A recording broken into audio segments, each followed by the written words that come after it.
네, 1번부터 보시면 취소권자는 다음과 같다. 취소권자를 말하는 거죠. 1번엔 뭐 누가 들어가면 되냐면 제한능력자, 2번에 착오로 인하거나 또는 사기 강박에 의하여 의사표시한 자, 그리고 세 번째 위에 대리인 또는 승계인 이렇게 되겠죠. 그러니까 취소권자는 뭐 우리가 법률 규정에서 본 것처럼 제한능력자, 착오로 인한 의사표시한 사람, 사기 강박, 그리고 대리인, 승계인이고요. 다만 대리인은 임의 대리인과 법정 대리인으로 구별할 때 임의 대리인은 원칙적으로 취소권이 없어요. 별도 수권이 있어야만 할 수 있다라고 했고, 자 2번 보시면 미성년자는 성년자가 되기 전에 단독으로 취소할 수 있죠. 그렇죠. 취소는 취소 원인 중에도 할 수 있는 거고요.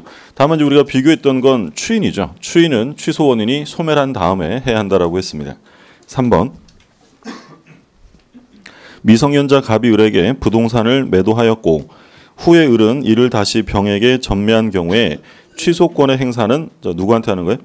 을이죠. 취소의 상대방을 묻는 건데 취소의 상대방은 언제나 법률행위 상대방, 그러니까 병이랑 계약한 게 아니라 을이랑 했으니까 을에게 취소해야 되고요. 4번 추인은 과로가 소멸한 후에 해야만 효력이 있다. 취소의 원인, 그렇죠. 제한능력자는 능력자가 되거나 또는 법정 대리인 동의를 얻어야만 추인할 수 있고, 그리고 착오나 사기 강박에 당한 사람은 거기에서 벗어나야만 할 수 있는 것이고요. 그 다음에 5번 과로 또는 과로는 취소의 원인 중에도 추인할 수 있다. 자, 언제든지 추인할 수 있는 사람이 있었죠. 누구였냐면 법정 대리인 또는 후견인이죠. 법정 대리인하고 후견인은 언제든지 할 수 있다. 특히 이제 5번 같은 경우 4번, 5번은 연결해서 자주 출제가 되는 거니까 다시 한번 봐두시고, 6번 기망 중에 법정 추인 사유에 해당하는 계약의 이행을 하였다면 후에 다시 취소할 수 있어요, 없어요? 있다는 거죠. 있다. 여기서 이제 이게 있다가 되는 이유가 법정 추인 사유에 해당되었는데도 나중에 취소할 수 있다는 건 앞에 뭐가 나와 있어요? 기망 중에. 그렇죠? 그럼 이건 추인으로 볼 수 없죠. 그러니까 법정 추인도 취소 원인이 소멸해야 되기 때문에 기망에서 벗어난 다음에 했어야 법정 추인이 되는 거고, 그 다음에 7번 이행의 청구와 권리의 양도는 취소권자가 한 경우에 하나여 법정 추인이 되고 과로가 한 때에는 법정 추인되지 않는다. 상대방이죠. 그러니까 청구와 양도, 청량은 항상 조심하시라고 했고 추인되기 위해서는 취소권자가 했을 때만 법정 추인이 됩니다. 그다음에 8번 조건이란 법률행위 과로의 발생 또는 소멸을 장래 과로 사실의 성취 여부에 의존케 한다. 뭐예요? 법률행위 효력이죠. 효력. 일단 제일 조심하실 점은 조건은 법률행위 성립의 문제가 아니에요. 그러니까 성립이란 말 들어가면 틀리고 효력이 들어가야 돼요. 효력의 발생 또는 소멸을 장래 불확실한 사실이죠. 만약에 확실하면 그건 조건이 아니라 기한이다라고 했고, 의존케 하는 법률행위 부관을 말한다. 부관이라는 건 뭐 부과되는 약관 이런 개념으로 봐두시면 되겠고요.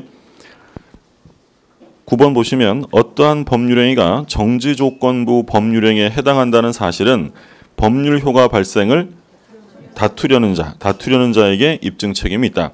그럼 효과 발생을 주장하는 사람은 뭘 입증해야 한다고 했냐면 조건의 성취를 입증해야 돼요. 그러니까 한 가지씩 입증 책임이 있죠. 다투는 사람은 조건이 있다는 사실을 입증해야 되고, 그리고 주장하는 사람은 그 조건이 성취되었음을 입증해야 합니다. 그 다음에 10번 순수 수의 조건이 부착된 법률행위는 과로라는 것이 다수설이다. 이거 뭐예요? 무효. 그러니까 순수 수의 조건이 뭐였냐면 말 그대로 순수하게 의사에 따르는 거죠. 일방의 의사에 전적으로 의존하는 것. 내 기분이 좋아지면 돈 빌려주지. 내 마음이 내키면 집 사주지. 완전 지 마음이잖아요. 그럼 이건 뭐라고요? 효력이 무효예요. 순수 수의 조건은 무효다. 11번 조건이 법률행위 당시 이미 성취한 것인 경우, 말하자면 기성조건이죠. 기성조건인 경우에는 그 조건이 정지조건이면 뭐가 돼요? 유효인데 이제 조건 없는 이런 말 들어가면 되겠죠. 유효란 얘기고, 그리고 그게 해제 조건이면 뭐가 된다고 했냐면 무효. 해제 조건은 다음 페이지에 무효로 한다라고 하면 되겠죠.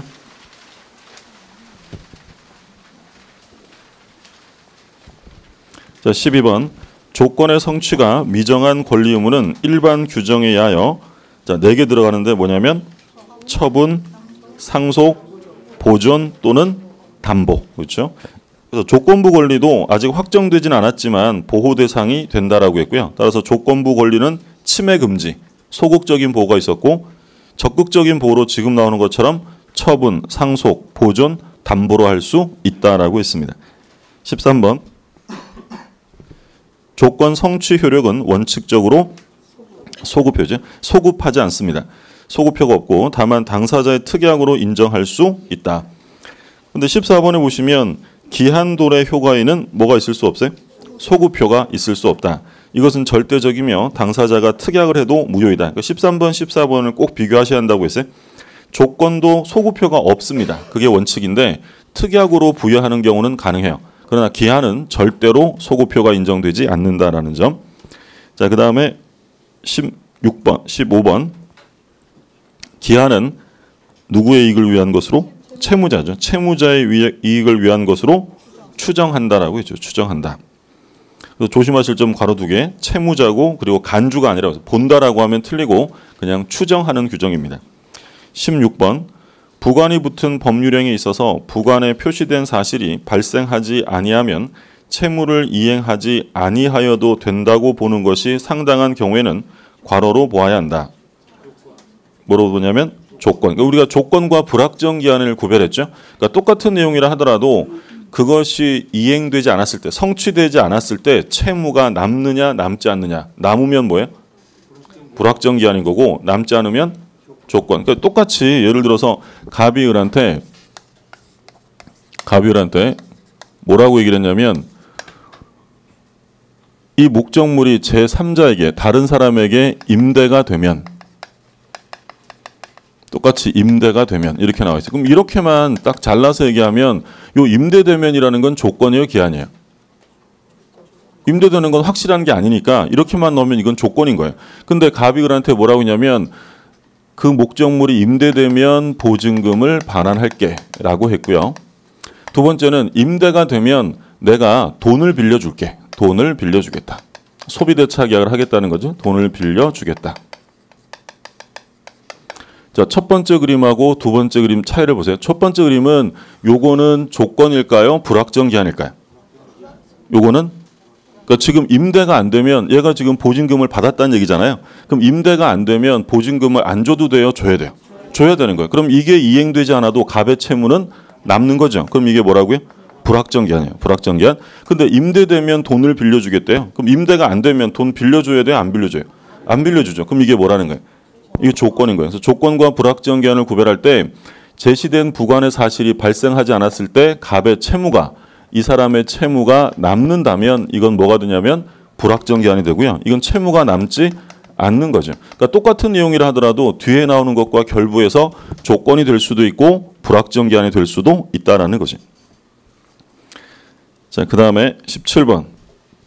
기한이익 상실 특약은 특별한 사정이 없는 한 과로 기한이익 상실 특약으로 추정하는 것이 타당하다. 그러니까 정지 조건부냐 형성권적이냐 이걸 묻는 거죠. 그럼 우리 판례 입장이니까 정지 조건부예요, 형성권적이에요. 형성권적이죠. 그럼 형성권적이라는 얘기는 채권자의 의사 표시가 있어야 상실입니까? 없어도 상실입니까? 있어야 되는 거예요. 근데 만약에 정지 조건부라고 하면 의사 표시가 별도로 필요 없는 거죠. 근데 우리 판례 입장은 의사 표시가 있어야 한다라는 거죠. 그게 형성권적이고. 그 다음에 18번. 물권의 객체는 원칙적으로 뭐예요? 물건이죠. 물건. 다만 과로를 목적으로 하는 물권도 존재한다. 권리. 그렇죠? 원칙은 물건인데 예외적으로 권리를 목적으로 하기 때문에 물권의 객체는 물건에 한정한다라고 하면 틀리는 거고요.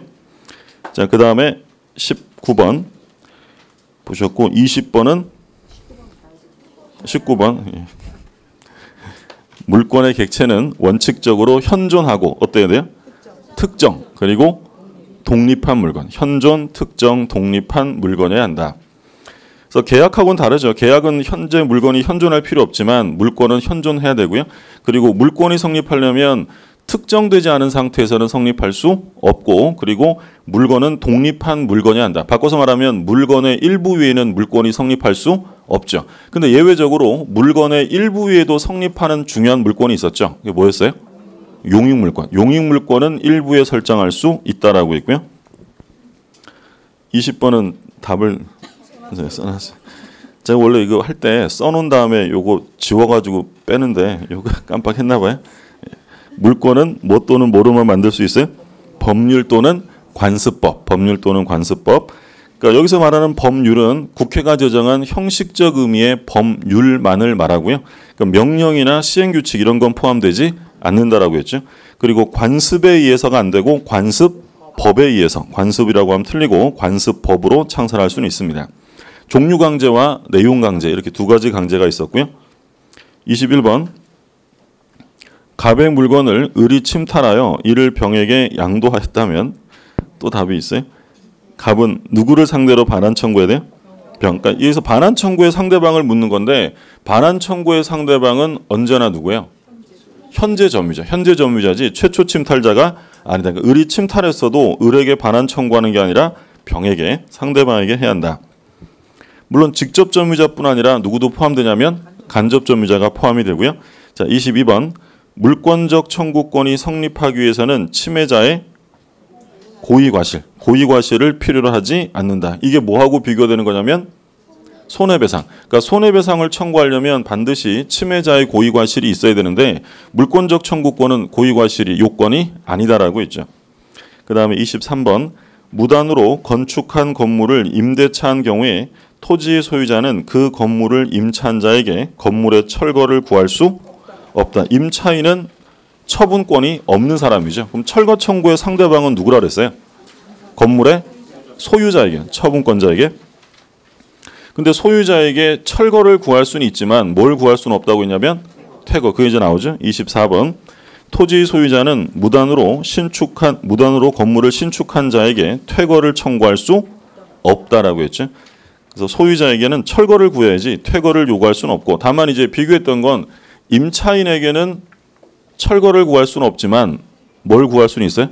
퇴거를 요구할 수는 있죠. 이때 임차인이 대항력을 갖춘 거하고는 아무 상관 없다라고 했고, 자 26번 괄호와 괄호는 물권적 청구권 중 반환 청구권이 인정되지 않는다. 반환 청구권이 인정 안 되는 물권이 두 개 있었죠. 뭐하고 뭐였냐면 지역권과 저당권. 지역권과 저당권은 반환 청구가 인정되지 않죠. 점유를 수반하지 않기 때문에. 그 다음에 26번 부동산에 관한 과로로 인한 물권의 득실 변경은 등기하여야 그 효력이 생긴다. 그렇죠. 등기를 반드시 해야 되는 것의 물권 변동 원인은 법률 행위죠. 법률 행위하면 반드시 등기를 해야 한다라고 했고, 자 27번 상속, 공용징수, 판결, 경매, 기타 과로에 의한, 과로는 뭐예요? 법률 규정이죠. 법률 규정에 의한 부동산에 관한 물권의 취득은 등기를 요하지 아니한다. 그러나 등기를 하지 아니하면 이를 처분하지 못한다. 조심하실 점은 대항이라고 하면 안 돼요. 등기 안 하고 대항할 수 있어요, 없어요? 얼마든지 할 수 있어요. 법률 규정에 의한 변동은 대항 요건으로서 규정한 게 아니라 처분 시에 등기할 것을 규정하고 있죠. 그래서 처분하지 못한다라고 하면 되겠고, 28번 용익물권은 존속기간이 만료하면 등기하여야 해요? 없이에요? 없이. 등기 없이. 용익물권은 기간이 만료되면 등기 필요 없이 바로 소멸한다라고 했고, 자 29번 이미 중간 생략 등기가 격려된 경우에는 이에 관한 제3자 간의 합의가 없더라도 그 등기는 유효하다. 일단 중간을 생략하고 등기가 됐다면 어디만 아니면 된다고 했어요? 허가구역, 토지거래 허가구역만 아니면 그 등기는 실체관계에 부합하는 한 유효하다라고 했고, 그 다음에 30번 갑에서 직접 병 앞으로의 등기 전에 관해 갑을병 전원 합의가 없더라도 병은 을의 갑에 대한 소유권 이전 등기 청구권을 대위 행사할 수 있다. 그러니까 3자 합의가 있으면 직접 하는 거고요. 없으면 대위해야 한다고 했죠. 31번 을이 갑에 대한 소유권 이전 등기 청구권을 병에게 양도하고 이를 갑에게 통지한 경우 병은 직접 갑에 대해 소유권 이전 등기를 청구할 수 없다. 그러니까 등기 청구권 이전, 채권 양도 방식으로는 직접 청구할 수 없다라고 했죠. 그 다음에 32번 제187조에 의한 부동산 물권 변동은 등기를 요하지 않으며 등기 없이도, 등기하지 않고도 제3자에게 대항할 수 있다. 우리가 뭐 대표적으로 봤던 게 전세권의 법정갱신. 법정갱신됐는데 건물 소유자가 바뀌었다. 등기 없이도 대항할 수 있죠. 또는 법정지상권자가 있는데 토지 소유자가 바뀌었다. 새로운 토지 소유자에게 대항하기 위해서 법정지상권 등기해야 돼요? 안 해도 돼요? 안 해도 없이 대항할 수 있고요. 그 다음에 33번 제187조에서의 판결이란 과로 판결만을 의미하며 뭐예요? 형성 판결. 형성 판결을 의미하며 부동산의 소유권 이전을 명하는 판결이 있다면 등기를 하여야 물권 변동의 효력이 생긴다. 그러니까 소유권 이전을 명하는 판결은 무슨 판결이냐면 이행 판결. 이행 판결이니까 등기해야 되고요. 34번 상속뿐 아니라 포괄유증, 법인의 합병 등 과로에 의한 부동산 물권 취득의 경우에는 상속과 마찬가지로 등기를 요하지 아니한다. 과로는 포괄승계죠. 그러니까 상속, 포괄유증, 법인의 합병은 포괄유증의 사례죠. 포괄유증은 등기를 할 필요 없다. 그러니까 포괄승계라는 말이 들어가면 되고요. 그러니까 비교했던 건 그래서 똑같은 유증이라도 포괄유증이 아니라 특정 유증이었다면 등기를 해야 한다라고 했죠.